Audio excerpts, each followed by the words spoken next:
미국은 남한을 북한으로부터 지키기 위해 수억 달러를 쓴다. 그런데 한국은 우리에게 아무것도 해주지 않고 있다.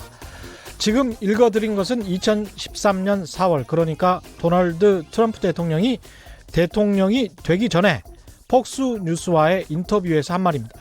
트럼프의 단골 메뉴죠. 미국은 한국을 지켜주는데 한국은 아무것도 하지 않는다. 그들은 부유한데 방위 분담금을 제대로 내지 않고 있다.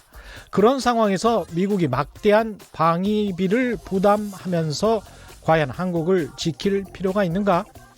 이런 류의 말을 도널드 트럼프는 언제부터 몇 번이나 했을까요? 미 공화당 성향의 빅터 차 교수라고 있습니다.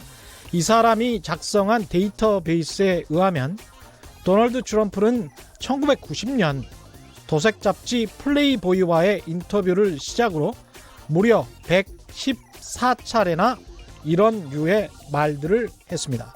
114차례. 그러니까 문재인 정부 들어와서 특별히 이런 류의 말을 시작한 게 아니라 오래전부터 이게 트럼프의 소신이었던 겁니다. 자유민주주의를 지키는 보편적 가치, 우방 간의 외교, 안보 동맹, 이런 것보다는 미국 돈이 얼마나 나가냐 안 나가냐가 가장 중요한 트럼프의 가치인 것이죠. 이런 미국 대통령이 존재하는 세계에서 한국의 국익을 지키는 방법은 과연 뭘까요?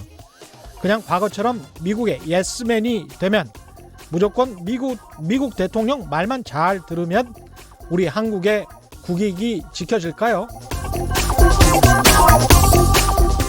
안녕하십니까. 세상에 이익이 되는 방송 최경영의 경제쇼 출발합니다. 오늘의 돌발 경제 퀴즈는 돌발적으로 없습니다.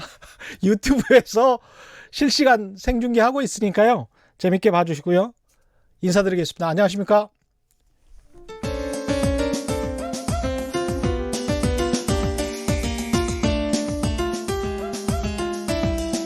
어려운 경제 이슈를 친절하게 풀어드립니다. 돈 되는 경제 정보를 발빠르게 전해드립니다. 예리하면서도 따뜻한 신사, 이종우 이코노미스트의 원포인트 경제 레슨.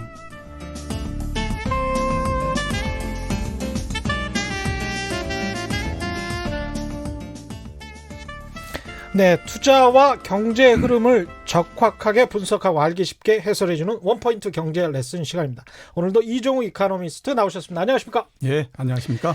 네, 미중 무역 전쟁, 점입 가경, 배가 산으로 가는 듯한 느낌도 그렇죠. 들고 예. 어떻습니까?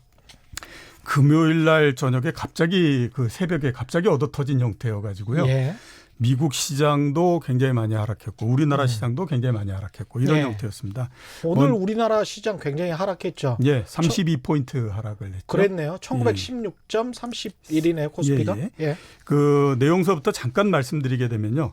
중국이 미국으로부터 수입하는 750억 달러의 제품에 대해서 5% 관세 인상을 하기로 했고요. 예. 미국이 거기에 대해서 또 전체적으로 중국이 미국에 수출하는 제품에 대해서 5% 관세 인하를 예. 보복적으로 매기는 형태가 됐는데요. 예. 미국이 수입하는, 그러니까 중국이 제품 수입하는 부분들은 두 가지로 나눠집니다. 예. 하나는 2,500억 불은 지금 기존의 25% 관세를 매기고 있는 상태거든요. 예. 이거는 5%를 더 부과하기 때문에 30%가 되는 거고요. 그다음에 3천억 불에 대해서는 아직까지 이제 이 부분이 둘로 나눠지는데 예. 그걸 그냥 말씀드리게 되면 아직 부과는 하지 않고 있고 부분적으로는 12월 달 또 9월 달 이렇게 부과하기로 했는데 10% 부과하기로 했거든요. 예. 이거를 이제 15%로 올리는 이런 두 가지를 이제 서로 간에 내놓은 부분인데요. 예. 이거를 보고 많은 사람들이 어떤 생각을 하게 됐냐면 이제 드디어 판이 깨지는구나. 예. 이제 이런 생각을 하게 됐기 때문에 상당히 반응이 강했다 이렇게 볼 수 그렇죠. 있습니다. 이게 왜 이렇게 판이 깨졌다라고 사람들이 생각하냐면요. 예. 원래 모든 협상이라고 하는 것이 처음에 기선을 잡기 위해서 강하게 나오지 않습니까? 그렇죠. 그 다음서부터 시간이 지나면서 부분적으로 해결이 되기 때문에 점점 수위가 낮아지는 것이 일반적인 형태거든요. 예. 근데 이와 같은 경우에는 낮은 부분에서 계속 더 강도가 커지면서 위로 올라가는 형태가 되다 보니까 사람들이 볼 때 이게 뭔가 틀림없이 잘못되고 있다. 이렇게 이제 생각할 수밖에 없는. 뭔가 잘못되고 있다. 예, 그렇게 생각할 수밖에 없는 형태가 됐고요. 음. 두 번째는 이제 그 미중 무역 분쟁이 처음 발생했을 때에서부터 해결은 결국 강한 쪽이 미국이기 때문에 미국이 밀어붙이면 그중에 일부분을 중국이 받아들여 주면서 해결이 나지 않겠느냐라는 예. 그 생각들을 많이 했는데 현재 진행되는 거를 한번 살펴보면 중국은 일단 뭐 불태전의 의지를 지금 불태우고 있다. 이렇게 이제 말씀드릴 수 있는데요. 중국은 불태전. 예. 그러니까 우리가 뭐 굴욕적인 양보는 할 수 없다. 이런 형태로서 지금 계속 나오고 있는 거거든요. 그렇게 중국은 자신 있다는 이야기인가요? 네, 그렇죠. 그러면? 예. 뭐 아무튼 여기에서 계속 끌고 가보자. 누가 이기는지 이렇게 이제 가는 형태니까 예. 이런 것들을 전체적으로 감안해 가지고 보는 사람들 입장에서 봤을 때는 이제 거의 그 합의라고 하는 것은 물 예. 건너간 거 아니냐 이런 우려를 할 수밖에 없는 상태가 됐고요. 예. 그러다가 보니까 이제 세계 금융시장 이런 것들이 굉장히 요동을 쳤다 이렇게 볼 수가 있겠죠. 다우 산업지수도 마이너스 2.37% 내려갔고요. 상해 종합도 마이너스 1.19%포인트 내려갔습니다. 갑자기 왜 이렇게 된 겁니까? 말씀드렸던 것처럼 이번 사태 같은 경우에는 가장 큰 특징이 뭐냐면 예? 정격적이면서 의외성이 굉장히 많다라고 볼 수가 있어요. 정격적이면서 의외성이 많다. 예. 그러니까 그 처음에 뭔가 이렇게 시작을 했다가 그 다음서부터 진행되면서는 어느 정도 예측할 수 있는 범위 내에서 움직이는 것이 일반적인 형태거든요. 예. 근데 이번 같은 경우에는 예측하지 못하고 특히 이번 같은 경우에는 그 얼마 전에 3천억 불 중에서 일정 부분들을 관세 인하를 뒤로 미루겠다라고 얘기를 하지 않았습니까? 예, 그랬죠. 그 얘기는 결국 이제 조금 뭔가 그래도 나아지는 것 같다라고 생각을 했는데 뭔가 그때는 괜찮은 분위기였어요. 그랬는데 예. 갑자기 훨씬 더 큰 폭탄이 계속해서 떨어지는 형태가 되다 보니까 그때 그리고 분명히 이야기했거든요. 크리스마스 시즌 때 소비자들을 위해서 기업들을 위해서 그때까지는 연기하겠다. 예, 그렇죠. 예. 그랬는데 굉장히 전격적으로 또 계속 강한 그 제재안 이런 것들이 계속 나오다가 보니까 이게 사람들이 앞으로 또 그럼 어떤 게 나올 건가 하는 것들에 대한 공포심을 계속해서 가질 수밖에 없는 그런 형태가 돼버린 거거든요. 예측을 진짜 못하겠네요. 자기 국민들에게 그렇게 약속한 건데 예. 12월 15일까지 크리스마스 시즌 전까지는 마음대로 쇼핑하게 하겠다. 예, 그렇죠. 뭐 그런 식의 아주 수혜적인 이야기를 하는 것처럼 이야기하다가 갑자기 이래버리니까. 근데다가 거기에 또 이제 굉장히 복잡한 양상이 들어간 게 예. 정치적인 부분까지 같이 맞물리고 들어가 있다라고 생각할 수밖에 없거든요. 그러니까 중국이 예. 왜 이렇게 세게 나오냐. 중국 입장에서 봤을 때는 어차피 시간은 우리의 편이다라고 생각할 수 있는 거죠. 어차피 시간은 우리의 편이다. 트럼프 대통령 같은 경우는 1년 후에 대선을 치러야 되고요. 그 전에 이 대선 캠페인 기간 동안에 뭔가 가시적인 성과를 내야 되는 입장이고 예. 중국은 그런 부분들이 없지 않습니까? 그렇죠. 그러니까 이런 것들에 따른 정치적인 부분까지 맞물려 들어가 있는 거고 거기에다가 또 미국이 볼 때는 중국이 지금 홍콩 사태 굉장히 어렵고 하니까 그렇죠. 이 부분에서 또 정치적인 그 부분들을 미국이 갖고 있는 거니까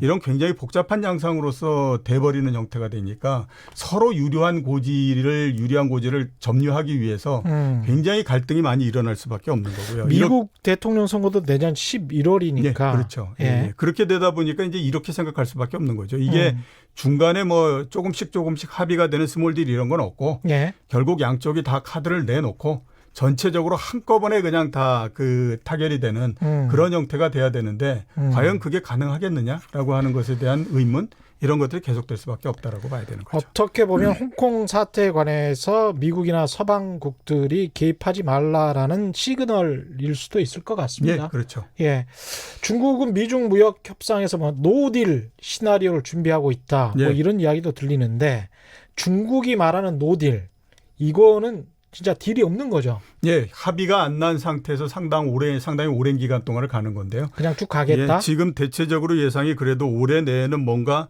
합의가 나지 않겠느냐라고들 기대를 하고 있는데 합의 없이 그냥 뭐 올해뿐만 아니라 상당 기간을 갈 수 있다라고 얘기를 하는 건데요.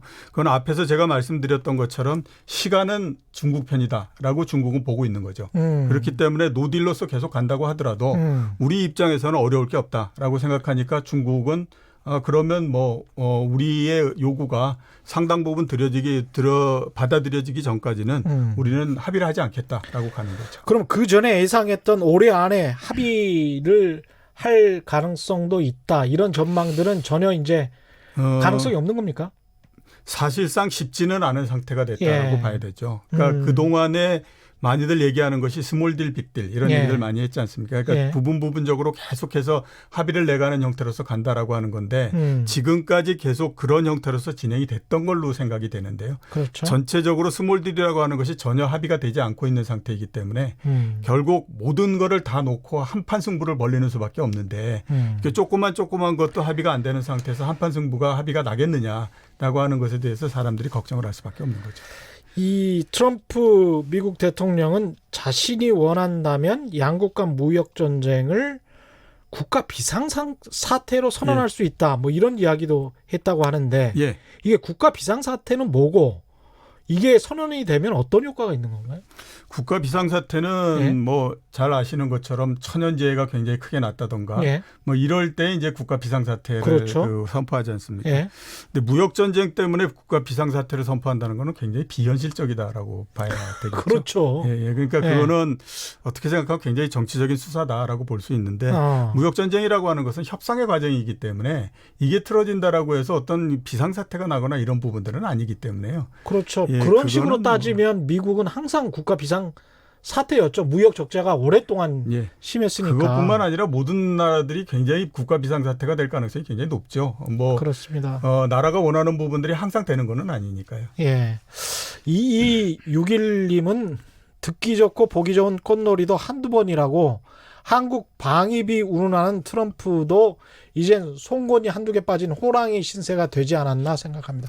많은 선진국들이 똑같은 심정을 갖고 계실 거라고 저는 생각을 하는데요. 근데 G7 미팅을 하는데 아직도 그렇게 정상들이 트럼프 대통령 눈치를 엄청 보면서 말조심하고 그렇게 하더라고요. 예, 그렇죠. 예. 지금 어떻게 됐든지 세계 최강국이기 때문에 예. 당연히 트럼프 대통령의 눈치를 보는 건 당연하고요. 예. 대신에 속마음으로는 중국이 일방적으로 좀 밀리지 않았으면 좋겠다라고 하는 생각을 많이 갖고 있죠. 왜냐하면 예. 중국이 밀리게 되면 그 다음 전선은 본인들의 그 몫이기 때문에 당연히 치러야 되는 비용이 커지거든요. 그러니까 아마 속마음으로는 그렇지 않을 거다라는 생각이 듭니다. 이 방위비 분담 관련해 가지고 트럼프 대통령이 발언을 할 때 대통령 선거 후보 시절입니다. 예. 그때 제가 아주 인상 깊게 들었던 단어가 그 한국을 포함해서 우방국들에게 텍스, 그러니까 세금을 걷어야 한다. 이런 식으로 이야기를 하더라고요. 예. 그러니까 굉장히 자존심이 상하는, 조세권은 한 나라에만 있는 것인데 그렇죠. 아무리 본인들이 세계 맹주라고 해서 이 나라에 세금을 걷어야 된다. 이런 식의 표현을 버젓이 하고 그게 이제 방송에 나가는 걸 보면서 야, 이 사람 대통령 되면 정말 큰일 나겠다. 이런 생각을 했는데 그냥 대통령이 돼버리더군요. 얼마 전에 연준 의장 예. 연준에다가 계속 금리를 어느 정도 인하해야 되고 막 얘기하지 않습니까? 예. 그러다가 이제 연준 의장이 말을 안 들으니까 그러면 연준 의장을 이사로 강등시키고 다른 사람을 그 연준 의장으로 삼겠다라고 지금 얘기를 하고 있잖아요. 이거는 그렇죠. 미국 역사상 없었던 일이거든요. 그러니까요. 예. 그러니까 이거는 어떻게 생각하면 중앙은행의 독립성을 완전히 침해하는 형태잖아요. 그럼 자본주의 룰도 예, 그거는 없고. 룰이 없는 거고 예. 미국이 그런 형태가 된다라고 하면 굉장히 문제가 생길 수밖에 없는 부분인데, 그렇죠. 그러니까 참 그런 부분들을 크게 생각하지 않는 것 같다라는 생각입니다. 그리고 9414님도 비슷한 의견이신데 미국은 우리한테 무기 팔아먹고 평택기지 땅과 매년 1조 원의 원조 받으면서 결정적일 땐 나 몰라라 하는데 너무하네요. 예를 들면 지소미아건 이렇게 말씀하셨는데 지금 계속 특히 노골적으로 트럼프 대통령 들어와서 방위비 분담을 요구해서 우리가 계속 올렸거든요. 진행만 그렇죠. 했었지 피해간 것도 없어요. 고르다님, 방위비 분담에 우리가 부담하는 모든 것, 토지, 서비스, 수자원 등을 수치화해야 하지 않나 싶어요. 환경 문제도 포함된다고 저는 봅니다. 그런 것들을 포함한 금액을 이야기해야지 순수 자금만을 계산하다 보니까 마치 우리는 조금, 미국은 많이 내는 것처럼 보이나 봅니다. 이 말씀도 이 지적도 굉장히 옳은 것 같습니다. 그렇죠. 우리 증시 굉장히 영향을 많이 받고 있습니다.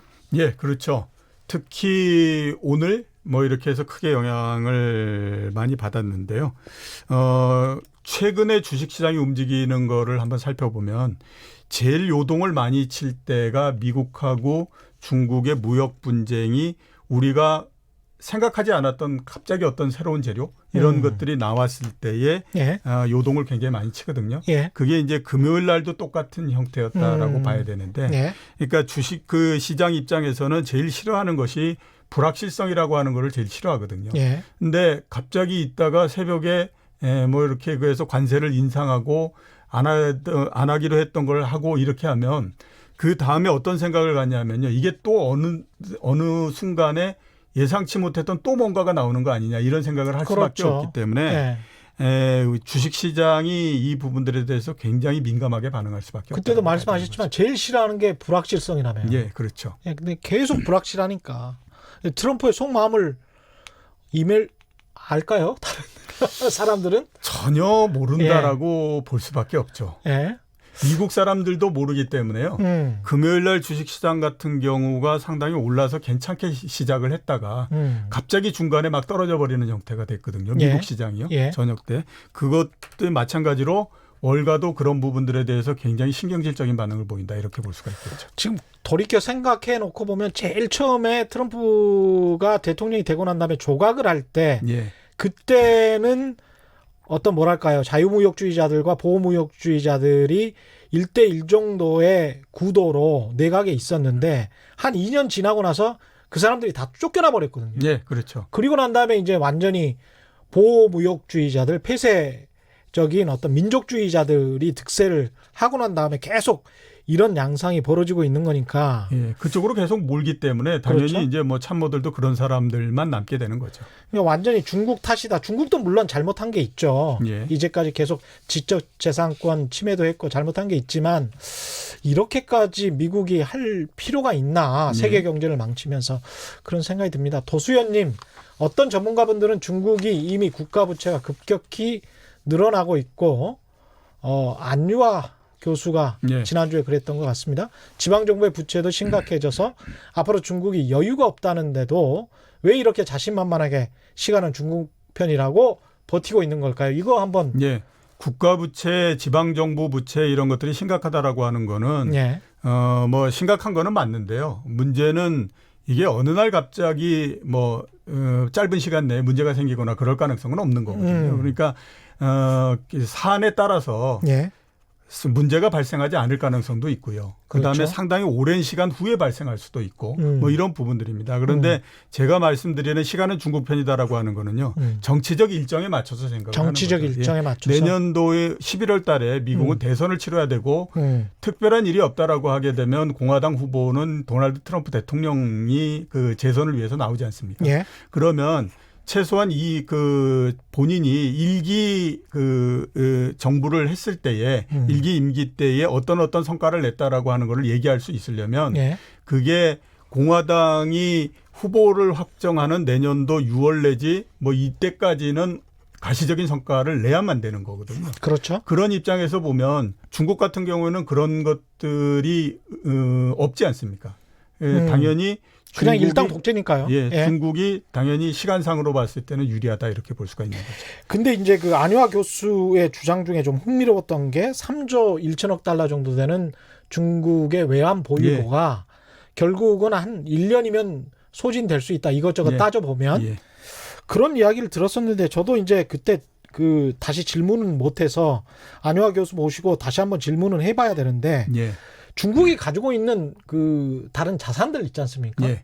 일본처럼 팔 수 있는 그 순자산들이 많기 때문에 그걸로 외환 보유가 좀 부족하더라도 대체가 가능하지 않을까 그러면서 좀 버틸 수 있지 않을까 그런 생각은 들었는데 예. 그때는 안유아 교수한테 질문을 못했는데 어떻게 생각하십니까? 3조 1천억 중에서 가용되는 것이 5천억이다. 예. 뭐 이런 얘기 하지 않습니까? 그랬었죠. 예. 근데 진짜 5천억인가 하는 부분들에 대해서는 그건 더 검증을 해봐야 되는 그렇죠. 부분들이고요. 예. 그다음에 만약에 뭐 2조 뭐 5천억 원 뭐 이렇게 그걸 한다라고 하면 그 중에 또 상당 부분들은 미국의 채권이나 이런 부분들로서 이루어져 있기 때문에 그 부분을 또 그걸 쓸 수도 있는 거고요. 그다음에 또 홍콩이 가지고 있는 외환보유고 이런 부분들이 있거든요. 예. 예, 그런 부분들이 있고 그다음 그런 것들이 있기 때문에요. 현재로서는 정말로 5천억이 가용의 전체인가 하는 부분들은 아무도 알기가 좀 어렵습니다. 아무도 알기가 힘들다. 예. 김민성님, 더 이상 미국한테 끌려가지 않길 바랍니다. 방위비 5배 이야기하는데 터무니없는 말이고요. 지금은 상황이 변해서 북한보다 중국 때문에라도 한국에 주둔하고 싶어하는 게 미국입니다. 우리가 이용해 보자고요. 주한미군을 최소한의 병력만 남겨서 상징적 의미로만 두어도 효과는 충분하다고 봅니다. 이런 의견 주셨습니다. 일단 이 미중 무역전쟁에 관해서는 이걸로 마치고요. 예. 지난주에 한국이랑 이스라엘이랑 예. 금요일이었나요? 예. FDA 체결을 했잖아요. 예, 그렇죠. 요거 좀 구체적으로 내용을 좀 짚어주십시오. 예, 21일 날 체결을 했는데요. 이 체결로 해서 양국이 사실상 이제 완전 개방하는 예. 형태가 됐습니다. 우리나라에 수입하는 액수, 그러니까 이스라엘로부터 수입하는 액수의 99.9% 상품에 대해서 길면 뭐 3년 내지 5년 후에 완전히 관세가 철폐되고요. 그다음에 우리가 수출하는 것들 그에 대해서도 이제 100% 뭐 1, 2년 내에 관세가 없어지기 때문에 완전히 이제 그 개방이 될 가능성이 있다 이렇게 이제 보입니다. 우리가 이스라엘에 수출하는 것 중에 굉장히 중요한 게 뭐냐면 자동차입니다. 그래요? 예, 예. 한국 자동차가 이스라엘 자동차 시장에서 15% 정도 점유율을 차지하고 있거든요. 자동차 포함해서 부품, 섬유, 화장품 이런 것들을 1년 내에 관세를 철폐하기로 했는데요. 이게 전체 관세를 무는 그 제품의 97% 정도 됩니다. 그러니까 그렇군요. 거의 예. 대부분이 1년 내에 철폐된다. 이렇게 이제 볼 수가 있는 거죠. 자동차 업종은 약간의 수혜가 예상이 되군요. 그렇죠. 예. 그다음에 이스라엘 같은 경우가 이스라엘 제품 중에서 우리나라가 제일 많이 수입하는 게 반도체 제조용 장비하고요. 그다음에 전자응용 기기입니다. 이건 예. 3년 내에 관세를 철폐하기로 했기 때문에 마찬가지로 이제 이스라엘에서 들어오는 제품의 상당 부분들이 관세가 철폐된다. 이렇게 이제 볼 수가 있는 거죠. 이렇게 되면은 우리가 일본에게 집중적으로 의지했던 부분들이 조금 좀 그렇죠. 경감이 되겠습니다. 예. 이스라엘하고 FTA를 맺으면서 특징적인 게 두 가지 있습니다. 하나는 농수산물 부분이거든요. 예. 이스라엘이 제일 농수산물 중에서 한국에 수출하는 것 중에 중점을 두고 있는 게 자몽인데요. 그건 7년 동안 관세를 유예하기로 했고요. 예. 이스라엘이 왜 지금 중동 내에 들어가 있으니까 중동 국가들하고 굉장히 많은 분쟁이 있지 않습니까? 그래서 이 부분은 좀 조정을 해야 되거든요. 예. 그래서 1967년도 이후에 점령한 팔레스타인 지역, 요르단강 서안 지역 뭐 이런 부분들이 있지 않습니까? 예. 거기에서 생산되는 부분들에 대해서는 특혜 관세를 매기지 않기로 했습니다. 그렇군요. 예. 이게 우리나라랑 이스라엘이랑 이 FTA 협상이 잘 안 됐었던 게 이런 아랍 국가들과의 그렇죠. 문제 그런 것 때문이었죠. 이스라엘하고 그렇게 했다가 아랍 국가들 전체가 이 등을 돌리면 우리가 굉장히 위험해지니까 그런 부분들 때문에 그랬다라고 봐야 되죠. 예. 지난주 이야기, 금주 중시 이야기는 여기까지 하고요.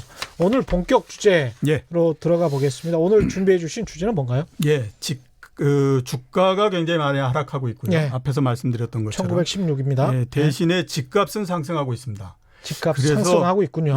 집값 상승과 주가 하락 이게 도대체 같이 갈 수 있는 건가라고 하는 거에 대해서 한번 말씀드려야 되겠는데요. 아니 근데 지난주에 어떤 분을 만났는데 그런 이야기를 하더라고요. 강남의 아파트 가격이 매도가 그러니까 실거래가 됐는지 안 됐는지 여부는 확인할 수 없습니다만 지금 매도가가 34평 그러니까 전용 면적 84제곱미터 기준으로 보면 30억까지 다시 치솟고 있다. 그런 얘기 들으셨습니까? 예, 저 들었습니다. 깜짝 놀랐어요. 그러면 지난해 언제죠? 9월 9.13 대책 나오기 직전 수준까지 지금 매도가가 치솟았다는 거죠. 그때도 한 30억 이야기가 나왔었거든요. 실제로 거래된 게 있었었고 한두 건 정도. 그러면 이거는 좀 조심해야 될 것 같은데. 예, 그래서 제가 오늘 주제로 갖고 나온 게 그 부분입니다. 과연 이게 서로 이렇게 엇갈려가면서 갈 수 있느냐 그러니까 하는 말이에요. 부분들이죠. 주가는 지금 연중 최저. 예, 그렇죠. 연중 최저고 그다음에 이제 부동산은 처음에는 재건축을 중심으로 해서 강남 재건축을 중심으로 해서 쭉 올라오다가 예.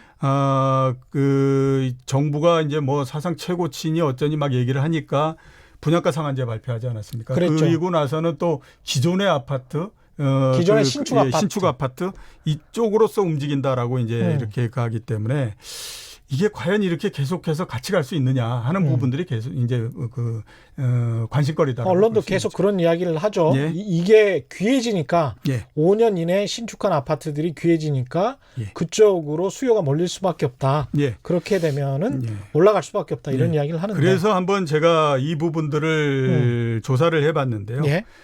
우선 1980년대까지는 서로 간에 다른 방향으로도 많이 움직였습니다. 그러니까 주가하고 예, 부동산이. 그러니까 주가가 떨어지고 부동산이 올라가고 뭐 이러는 것들이 굉장히 많이 나왔는데요. 예.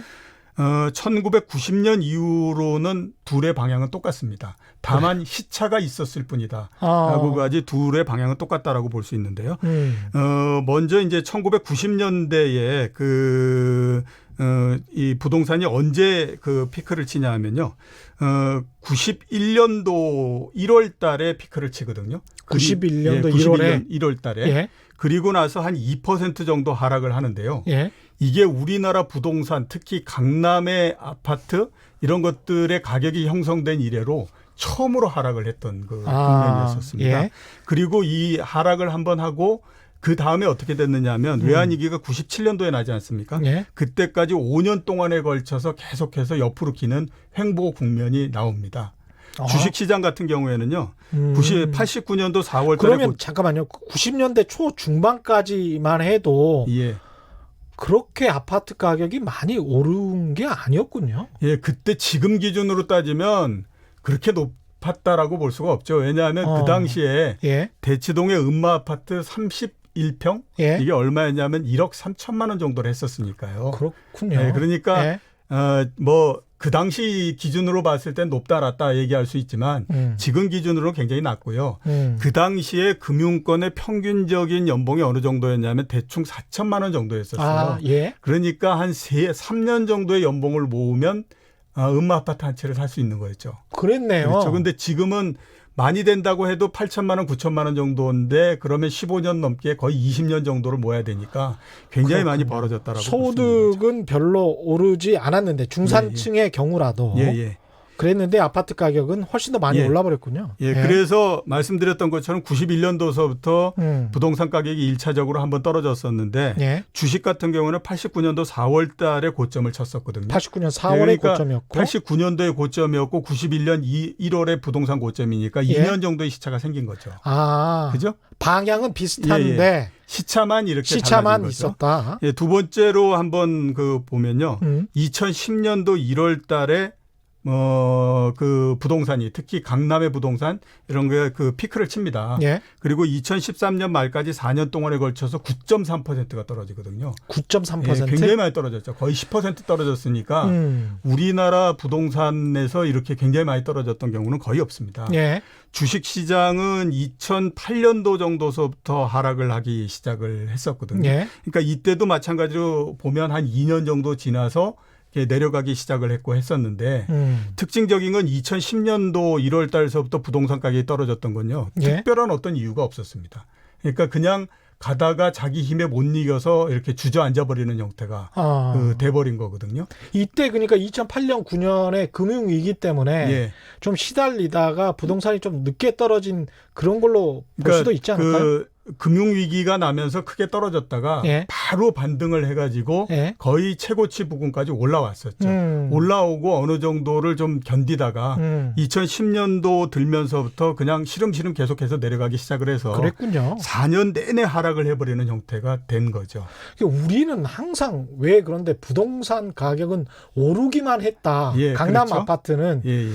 그런 기억을 가지고 있을까요? 그러니까 참 사람의 기억이라는 게 사람의 기억이라는 것이 한정돼 있기 때문에 그 동안에 왔던 트렌드를 계속해서 연결해서 생각을 해버리기 때문에 그렇거든요. 그런데 2010년도서부터 2014년도까지 13년도까지 4년 동안에 걸쳐서 거의 10% 정도 빠졌는데요. 한번 예. 생각해 보시면 통계적으로 그 대표 지수가 9% 정도, 10% 정도 빠졌다라고 하면요.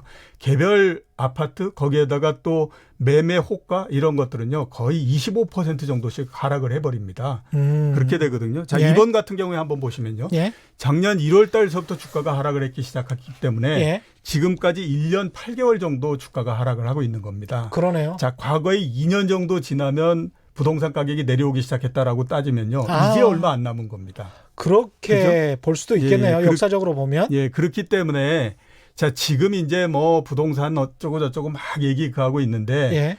이게 가격이 움직이는 면에서 봤을 때는 마지막 단계에서 확 쏴버리는 형태로서 진행될 가능성도 높기 때문에 이 부분들을 굉장히 조심해야 된다라고 이제 역사적으로 봤을 때 주가와 연동했는데 시차는 한 2년 정도 됐기 때문에 예. 지금 주가가 빠진 게 1년 8개월 정도 됐으니까 예. 부동산도 고점에서 빠지기 시작할 가능성이 높다. 예, 2년 정도 그렇죠. 후에는 빠졌으니까. 예, 왜 이렇게 예. 같은 방향, 다른 방향 막 이렇게 그 혼재됐느냐 하는 것들을 한번 이유가 참 이유를 한번 궁금합니다. 살펴봐야 되지 않겠습니까? 예. 90년 이전까지 부동산하고 다른 방향으로서 움직였던 건요. 일단 앞에서 말씀드렸던 것처럼 부동산 가격이 쌌기 때문에 그렇습니다. 예. 그러니까 지금 기준으로 보면 굉장히 쌌던 거였죠. 음. 그 대치동 음마 아파트 같은 게 1억 3천 정도 했고요. 부천의 아파트도 그 당시에는 9천만 원 정도로 했습니다. 그러니까 예. 당시 비슷했네요. 이 강남하고 예. 다른 지역의 아파트 가격이 결정적으로 서로 엇갈려서 나가기 시작했던 건 금융위기, 아니 외환위기를 지나면서부터입니다. 그러니까 이 사람들이 이런 기억 때문에 상대적 박탈감을 그렇죠. 느끼는 거죠. 나는 예. 그냥 부천이 내 고향이고 또는 뭐 직장이 옆에 있고 그래서 그쪽에서 계속 살았는데 저기는 비슷했는데 왜 이렇게 돼 있지? 뭐 확 이렇게 올라버렸네. 이런 기억들을 많이 하고 계시거든요. 예. 그래서 이제 그런 부분들이 하나 있고요. 두 예. 번째는 주식 시장이 너무 규모도 작고 일천했기 때문에 이게 비교가 서로 안 되고 부동산에서 이게 뭐 자금이 옮겨 다닐거나 이럴 만큼의 그 시장 사이즈가 안 된 거죠. 시가총액이 80조 정도밖에 안 되는 시장이었거든요. 주식 시장이 예. 그랬기 때문에 이제 90년 이전까지는 서로 간에 뭐 다른 방향으로서 가고 어쩌고 뭐 이런 것들이 그러네요. 굉장히 나왔었는데 예. 90년 이후서부터 같은 방향으로 간 거는요. 이게 어떻게 생각하면 이제 정상의 궤도로 들어갔다 이렇게 볼 수가 있는 거예요. 왜냐하면 주식이나 부동산이나 움직이는 요인은 똑같습니다. 그러니까 주식도 경기가 좋으면 올라가고 금리가 낮으면 올라가고 소득이 크면 올라가고 뭐 이런 건데요. 경기 순환 사이클, 부동산도 금리 마찬가지거든요. 문제, 소득 문제. 예. 그렇기 때문에 어떻게 생각하면 90년 이후서부터 가격의 움직임이 정상이 됐다 이렇게 볼 수 있기 때문에 이번 같은 경우에도 정상적인 형태로서 움직인다라고 하면 시차를 가지고 부동산도 내려갈 가능성이 높다 이렇게 보는 게 맞다고 봐요. 그렇군요. 근데 갑자기 또 드는 생각이 예. 70년대에 우리가 분양가 관련해서는 분양가라는 게 없었고 예. 정부 고시가라고 해가지고 예, 그렇죠. 건축비는 이걸로 확정 지어서 무조건 이 가격에 분양을 해야 된다. 예. 그 집을 지어야 된다.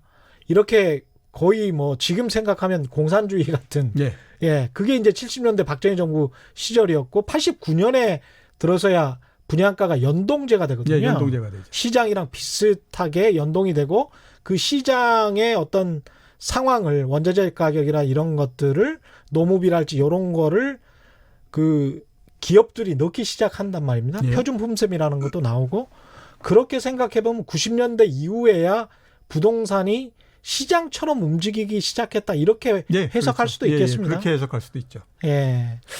이 부동산 상승을 이야기하는 사람들은 저금리 때문에 이게 당장 뭐 아까 경기 순환 말씀하셨고 금리 이야기하셨고 소득 이야기하셨지만 당장 금리가 오르기 힘드니까 저금리가 이렇게 되는 상황에서 아무리 경기가 안 좋다고 하더라도 부동산은 그래도 좀 안전하면서 그래도 꾸준히 오르지 않을까? 이런 생각을 가지고 있잖아요. 뭐 금리가 낮아지면 치러야 되는 비용 이런 것들이 줄어들지 않습니까? 돈을 빌려서 부동산을 산다고 하더라도 치러야 되는 비용이 줄으니까 당연히 뭐 그 부분이 긍정적인 역할을 한다라고 하는 거는 맞는데요. 그거는 가격이 오를 때 성립할 수 있는 얘기고요. 가격이 오를 때 주춤해지거나 떨어질 때는 아무리 저금리라고 하더라도 그 부분이 통하지 않는다. 된다라고 봐야 되죠. 왜냐하면 금리가 낮아져서 1% 금리만 물어도 된다라고 하더라도 예. 가격이 떨어지게 되면 오히려 안 사는 힘은 못해지지 않습니까? 그렇죠. 그렇기 때문에 예. 그거는 가격이 오를 때 논리다라고 봐야 되는데요. 일본 같은 경우에 보면 옛날서부터 계속 얘기했던 게 뭐냐면 이 낮은 금리에 왜 주식도 안 하고 부동산도 안 하고 1년에 0.1% 금리 받으면서 그 짓을 하느냐라고 그렇네요. 얘기했지만 예. 그건 왜 그러냐면요. 일본 사람들이 다 비합리적이라서가 아니라 가격이 오르지 않기 때문에 그런 그러네요. 그래서 그렇게 예. 된 겁니다. 자, 그리고 두 번째 한번 우리가 살펴보면 그러면 똑같이 금리가 낮은데 왜 부동산이 못 올라가느냐라고 하면 왜 그러면 저금리일 때 주식은 못 올라가느냐라고 할 수 있죠. 주식이 훨씬 더 가벼운 그렇죠. 이 상품인데 예. 그거는 왜 못 올라가고 부동산은 올라갈 수 있느냐. 쉽게 돈의 힘으로 올릴 수 있는 게 예, 주식인데. 그렇죠. 거기에다가 펀더멘탈한 요인을 보면요. 주식이 부동산보다도 훨씬 더 유리합니다. 그냥 예를 들어서 말씀드려 보면 예. 2000년 이후서부터 작년도까지 기업의 이익이 7배 반 정도 올랐어요. 증가했습니다. 예. 그동안에 부동산 같은 경우에 보면 가구가 굉장히 크게 많이 증가했다던가 예. 그러니까 가구 수가 예. 또 뭐 소득이 크게 증가해가지고 여기에서 수요가 크게 증가했다던가 이런 부분들이 아니지 않습니까? 그렇죠. 그러니까 그런 펀더멘탈한 요인이 훨씬 더 좋은 주식도 그 금리가 떨어짐에도 불구하고 지금 이렇게 안 좋은 형태인데 예. 결국 그 가장 큰 이유는 금리가 떨어져서 생기는 긍정적인 효과보다 경기가 나빠져서 생기는 부정적인 효과가 훨씬 더 크기 때문에 주가가 계속해서 떨어지는 거거든요. 그러네요. 그러면 이게 부동산에는 적용이 안 되겠느냐 하는 거죠. 예. 그런 부분들이고 마지막으로 한번 우리가 살펴볼게요. 앞에서 제가 2010년도서부터 부동산 가격이 떨어졌다라고 얘기하지 않습니까? 예. 그것도 10% 정도 우리나라 부동산이 생긴 이래로 위기 상황이 발생하지 않을 때에 가장 크게 떨어졌었거든요. 그 당시에 금리가 어떻게 됐었냐면 2010년도에 5.3%에서부터 시작해서 예. 마지막 부동산이 바닥을 찍는 2013년 말 되면 2.7%까지 떨어집니다. 그러니까 금리가 거의 절반 정도가 돼버렸거든요. 예. 그 사이에도 부동산은 계속해서 떨어졌어요. 금리가 계속 떨어질 때도 예, 부동산은 그렇죠. 떨어졌다. 예, 그렇기 때문에 경기 상황이 굉장히 중요하다. 예, 예. 저금리가 부동산 가격에 영향을 주는 거는 사실이지만 그게 100% 일치하지는 않는다라고 하는 거죠. 그리고 경기의 상황이 훨씬 더 큰 영향을 미치게 되면 네. 저금리라고 하더라도 부동산 가격이 떨어진다라고 보셔야만 됩니다. 근데 우리나라 사람들의 이 아주 독특한 부동산 애호 성향. 예, 그렇죠. 예, 부동산 너무 좋아. 이런 분들 예, 굉장히 많으시잖아요. 예, 예. 그래서 특히 돈 많은 사람들이 예, 좋아한다. 그렇죠. 예, 예. 뭐 이러는데 예. 이 점 때문에 금리가 낮으니까 돈도 많고 그런 사람들이 특별히 좋아하는 게 부동산이니까 그래서 오를 수 있지 않냐? 이런 반론을 펴는 분들도 있으니까요. 자, 이렇게 한번 볼 필요가 있죠. KB금융에서 왜 부자 조사 이런 거 가끔 하지 않습니까? 예. 예, 그래서 우리나라에서 귀에 익으실 겁니다. 예, 예, 예. 부자 얼마 정도를 부자라고 보느냐? 금융자산 10억 이상 갖고 있는 사람 부자라고 본다. 이렇게 얘기하지 않습니까? 2017년도에 KB금융에서 조사한 거에 따르면요. 예. 2018년도가 나오지 않았기 때문에 이제 말씀을 드려야 되는데 10억 이상의 금융자산을 갖고 있는 사람이 우리나라 전국에서 27만 명 정도 된다고 얘기를 합니다. 아, 그렇군요. 예, 예. 그중에서 27만 명. 예, 그 도단위 그러니까 뭐 경기도, 경상남도, 그다음에 또 뭐 경상북도 이런 도단위, 예. 직할시를 빼고 그다음에 서울을 뺀 도단위를 살펴보면요. 경기도하고 경상남도를 제외하면 10억 이상의 금융자산을 갖고 있는 사람들이 대충 4천 명 정도 됩니다. 한도에? 그러니까, 예, 한도에. 그러니까 충청남도에 4천 명 정도 되는 거죠. 예. 자, 그러면 예. 15억 정도를 갖고 있는 사람이 몇 명 되느냐? 정규분포로 따지면요. 대략 한 2천 명 정도? 뭐 이런 정도 된다라고 봐야 되잖아요. 예. 우리나라에서 이렇게 돈이 많다라고 하는 사람들의 자산 구조가 부동산하고 기타 금융자산이 53대 41입니다. 예. 예, 그러면 15억 정도를 갖고 있는 그 사람이 사람들은 금융자산을 굉장히 많이 가지고 있는 거네요. 예, 그렇죠. 일반 사람들에 비해서. 예, 예, 예. 그러니까 한 뭐 금융자산이 한 15억 정도 갖고 있는 사람이 자기 전 재산을 다 따지면 예. 그게 대충 보면 한 25억, 한 30억 요 정도 되는 거거든요. 그런 계산이 나오네요. 예. 그 사람들이 그걸 다 털어가지고 예. 강남에 와서 그 아파트 산다라고 하면 반포에서 30평짜리 요거 겨우 하나 사는 거잖아요. 그런 결론이 나옵니다. 예, 예. 지금 현재 그러면- 상황. 그러면 예. 우리나라 최고의 부자들이. 그 정도죠. 자, 그다음에 또 우리 강남 상구가 굉장히 잘 산다고 얘기하지 예. 않습니까? 10억 이상 금융자산을 갖고 있는 사람이 4만 3천 명 정도 되거든요. 똑같이 그 15억 정도를 갖고 있는 사람 한번 따져보면요. 대략 한 2만 5천 명에서 3만 명 정도 이렇게 되는 예. 겁니다. 그 사람들이 똑같이 보면 반포에 가서 30평짜리 아파트 요거 하나 정도 살 수 있는 사람들이거든요. 부자가 생각보다 그렇게 많지 네, 않습니다. 그러니까 결국 보면요. 우리나라 같은 경우에는 대출을 규제하게 되면 매수를 할 수 있는 여력이 굉장히 많이 줄어들기 때문에 그다음서부터 부동산 가격이 올라가거나 이런 것들이 굉장히 어렵고요. 그러네요. 지난주 목요일 날 우리 이강수 씨 나와서 얘기하는데 법인을 만들어서 들으셨군요. 예. 돈을 빌리고 뭐 이렇게 예. 한다. 예. 이 얘기 하거든요. 예.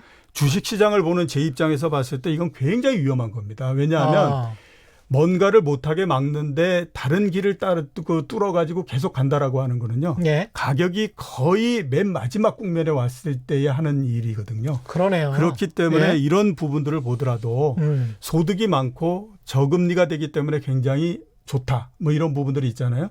그거는 굉장히 위험한 그 논리다라고 생각할 수 있습니다. 이상하게 투자를 하는 기존과는 다르게 투자하는 방법이 생겨날 때는 좀 조심해야 된다. 예, 그렇죠. 이런 말씀이신 것 같습니다. 7829님, 미팅할 때도 강남에 산다고 하면 상대방 반응이 달라집니다.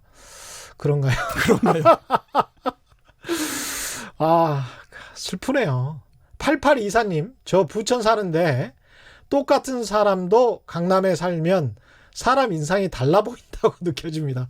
또 비슷한 말씀하셨는데 예. 어디서 정착했느냐가 결정적인 것 같아요. 슬프고 어이없는 현실인데. 예, 이게 제가 봤을 때 우리나라 부동산의 굉장히 큰 문제인데요. 예. 그러니까 돈을 이렇게 본인이 근로노동을 통해 가지고 해서 어디에다가 이렇게 부동산을 사고 이런 것보다도 보다 더 결정적인 것도 뭐냐면 운으로 내가 어디에다 투자했는데 그 지역은 엄청나게 올라갔다. 그렇죠. 그러면서 다른 데하고 굉장히 벌어지기 때문에 예. 사람들이 거기에 대한 상대적 박탈감을 굉장히 많이 가질 수밖에 없는 거거든요. 그게 지금 굉장히 큰 문제다라고 봐야 되는 거죠. 제 친구 하나가 한국전력에 다니는데 한국전력에 다니는 친구가 그렇게 이야기를 하더라고요. 내가 재테크를 잘하게 된 이유는 내 회사가 강남에 있었기 때문에 네, 삼성동에 있었기 때문에 다른 이유가 하나도 없다. 예. 당시는 여의도에 있었기 때문에 그런 것이고 뭐 이런 이야기를 예. 하더라고요. 그래서 한 그런 10년 얘기 전 이야기입니다. 많이 예. 하거든요. 예. 여의도에 직장을 가지고 있는 금융인들은 예. 일산으로 많이 갔고 그랬습니다. 강남에 있었던 사람은 분당으로 많이 갔기 때문에 그래도 분당에 갔으면 괜찮죠. 거기에서 바로 옆에 승패는 이제 뭐가 냈냐면 회사의 그 주소지가 어디에 있느냐 그거에 그렇죠. 따르더라. 예. 6645님, 이건 주식시장이나 펀드 등 금융산업에 대한 불신 때문 같아요. 맨날 횡령이나 불안전 판매나 하니까 누가 금융사를 믿나요? 자기들 수수료는 꼬박꼬박 챙기고 고객도는 신경도 안 쓰고 뭐 이런 뼈아픈 지적도 해주셨습니다. 제가 많이 반성을 하고 있습니다. 이런 이야기들. 그런데 이제 부동산에 관한 이 신화죠. 일종의 이제 미신. 이게 이런 저금리 상황에서 불황기에서도 여전히 부동산은 그래도 월세도 받을 수 있고 괜찮다. 이렇게 믿으시는 분들이 있는 것 같습니다. 예. 또 한 번 말씀을 드려야겠는데 목요일 날 이강수 씨가 나와가지고 얘기할 때에 월세 평균이 4 내지 5% 정도 되고 오피스텔 가면 4% 정도 된다 이렇게 말씀하셨거든요. 회사채 수익률 BBB 등급하면 4% 정도 나옵니다. 그 내에 들어가 있는 것이 대한항공도 들어가 있고요. 은행의 신종자본증권 이런 것들 들어 있습니다. 그러니까 은행이 크게 문제가 생기지 않으면 상당히 안정적이고요. 그다음에 작년서부터 올해까지 한번 따져보면요. 채권의 가격이 올라간 것까지 따지면 연평균 8에서 9% 정도 수익이 났습니다. 그러니까 상당히 안정적으로 나는데요. 자, 한번 우리 이렇게 생각해 보죠. 일반인들이 어떤 지역의 상권을 분석해가지고 거기에서 적절한 이게 상가 이런 걸 투자한다. 이거 사실상 거의 불가능하지 않습니까? 거기다가 월세 안 내고 뭐 하고 이렇게 하면 그거에 따른 스트레스 엄청나게 셉니다. 그 다음에 부동산 가격이 떨어지면 굉장히 어렵거든요. 그러니까 얼마에 뭐 월세를 받을 수 있고 그래서 이게 노후에 자금이 되고 어쩌고 이러는 것도요. 어떻게 생각하면 만들어낸 신화다 이렇게 볼 수가 있는 거겠죠. 공실까지 생각하면 굉장히 좀 힘든 것 같고요. 은퇴자들이 그래서 투자하기 좋은 어떤 투자법 딱 한 가지만 지금 20초 남았습니다. 제가 생각했을 때는 채권을 3등분을 해가지고요. 1월 만기, 2월 만기, 3월 만기 3등분을 하게 되면 매 달마다 이자가 똑같이 들어오거든요. 그런 형태로 하셨으면 합니다. 네, 오늘 말씀 감사합니다. 지금까지 이종우 이카노미스트와 함께했습니다. 오늘 돌발 경제 퀴즈는 없었으니까 정답도 없고요. 저는 KBS 최경영 기자였습니다. 내일 4시 10분에 다시 찾아뵙겠습니다. 지금까지 세상에 이익이 되는 방송 최경영의 경제쇼였습니다. 고맙습니다.